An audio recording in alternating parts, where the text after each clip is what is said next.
সুপ্রিয় শিক্ষার্থী বন্ধুরা, আসসালামু আলাইকুম। প্রথমেই এমএস স্বামী স্যারের পক্ষ থেকে সবাইকে স্বাগত। আজ পঞ্চম শ্রেণী ২০২৬ সালের গণিত বইয়ের ১৫৪ পৃষ্ঠার অর্থাৎ জ্যামিতি অংশের ১৫৪ পৃষ্ঠার সমাধান দেওয়া হলো। এখানে প্রথমে আছে রম্বস। এই রম্বস সম্পর্কে আমরা আজকে জানব। এখানে প্রশ্নটা হচ্ছে, নিচে দেখানো সমান আকৃতির আয়ত দুইটির একটিকে অন্যটির উপর বসিয়ে বিভিন্ন আকৃতির চতুর্ভুজ তৈরি করি। আমরা কোন আকৃতিগুলো পাই তা দেখি। এখন এখানে এই দুইটা ছবি দেওয়া আছে। এই ছবি দুইটা একটার উপর আর একটা বসায়, কাগজ হয়তো ধরো কাগজ একটার উপর আরেকটা বসায় এরকম আকৃতিগুলো আমরা তৈরি করতে পারি। তো তোমাদের সুবিধার্থে আমি দুটো কাগজ কেটেছি, যে এরকম দুইটা কাগজ বই যেমনি দেওয়া আছে ঠিক তাই। এখন আমি সাদা কাগজের উপরে বসায় এরকম ক, খ, গ এই তিনটা চিত্র তৈরি করব। প্রথম চিত্রটা এইভাবে গোলাপি কাগজটা রাখলাম, তার উপরে হলুদ কাগজটা ঠিক এইভাবে রাখব। ঠিক এইভাবে রাখার পর এখানে একটা আকৃতি আসছে, আর একটু ঘুরাইয়া দিই। তো এখানে একটা আকৃতি আসছে, মাঝখানে সাদা অংশ, এখান থেকে এখানে এই সাদা অংশের যে কাগজটা আসছে আমরা এটা দাগ দিই। তো কাগজ তো দাগ দিতে একটু সমস্যা, এখান থেকে এখানে, আবার এখান থেকে এখানে, আবার এখান থেকে এখানে। তো এখানে অঙ্কন করার পর আমরা এটা উঠায় ফেললাম। এখানে একটা আকৃতি আসছে, এটা হচ্ছে ক। আবার মাঝখানে যেটা আছে এইভাবে রাখার পর এটা সোজাসুজি রাখলাম। তো এখানে আবার আরেকটা আকৃতি আসছে, এটার আকৃতিও আমরা দাগ দিই। এই এই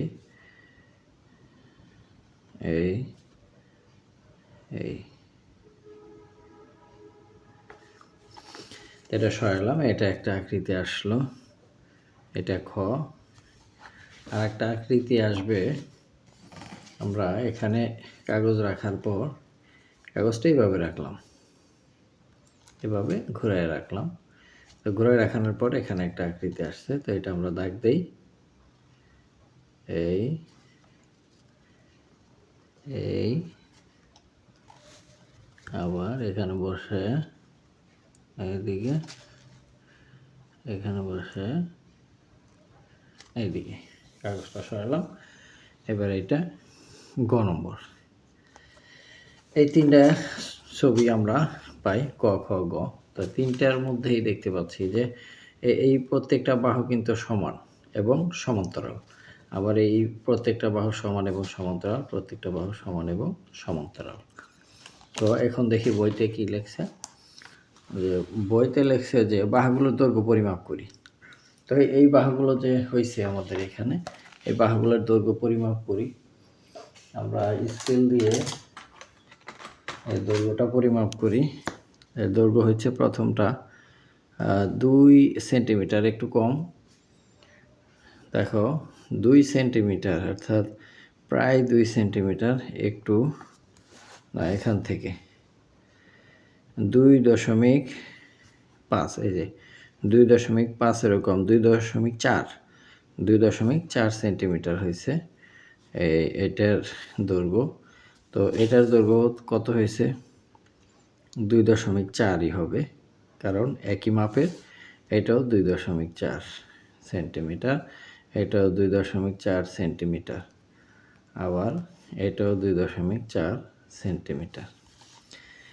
আবার এখানে এটার দৈর্ঘ্য মাপি, এটাও তাই 2.3, আর এটা 2.3, এটা হয়েছে 2.3, এটা 2.3, সবই একই হবে। আবার এটা লাস্টেরটা দেখি, লাস্টেরটাও 2.4, এটাও 2.4 সেন্টিমিটার, এটাও 2.4 সেন্টিমিটার, 2.4, 2.4, এটা 2.3 হয়েছে, 2.3, 2.3। এটা আমরা খারাপভাবে মেপে দেখতে পারি। খারাপভাবে মাপলে একই সমান আসবে আসলে। এখানে আমাদের কাগজের একটু হেরফের হয়েছে হয়তো। তো তিনটাই হচ্ছে রম্বুস। তাহলে রম্বুসের সংজ্ঞা কী হলো? যে প্রত্যেকটি বাহুর দৈর্ঘ্য সমান, আমরা সামান্ত এবং বিপরীত বাহুগুলো পরস্পর সমান সমান্তরাল। এখন বাহুগুলোর দৈর্ঘ্য পরিমাপ করলাম। তারপরে আছে যে আকৃতিগুলোর প্রত্যেকটি বাহুর দৈর্ঘ্যই সমান, আবার বিপরীত বাহুগুলো পরস্পর সমান্তরাল। প্রত্যেকটি বাহুর দৈর্ঘ্য সমান এবং বিপরীত বাহুগুলো পরস্পর সমান্তরাল। অর্থাৎ এখন আমরা সংজ্ঞায় আসি যে যে সামান্তরিকের প্রত্যেকটি বাহুর দৈর্ঘ্যই সমান তাকে রম্বুস বলে। বর্গ এক ধরনের রম্বুস। আমাদের এখানে কিন্তু একটা বর্গ আসছে, এই যে এটা কিন্তু বর্গ, এইটাও রম্বুস। বর্গ এক ধরনের রম্বুস। তাহলে রম্বুসের সংজ্ঞা আমরা আবার বলি যে যে সামান্তরিকের প্রত্যেকটি বাহুর দৈর্ঘ্য সমান তাকে রম্বুস বলে। বর্গ এক ধরনের রম্বুস।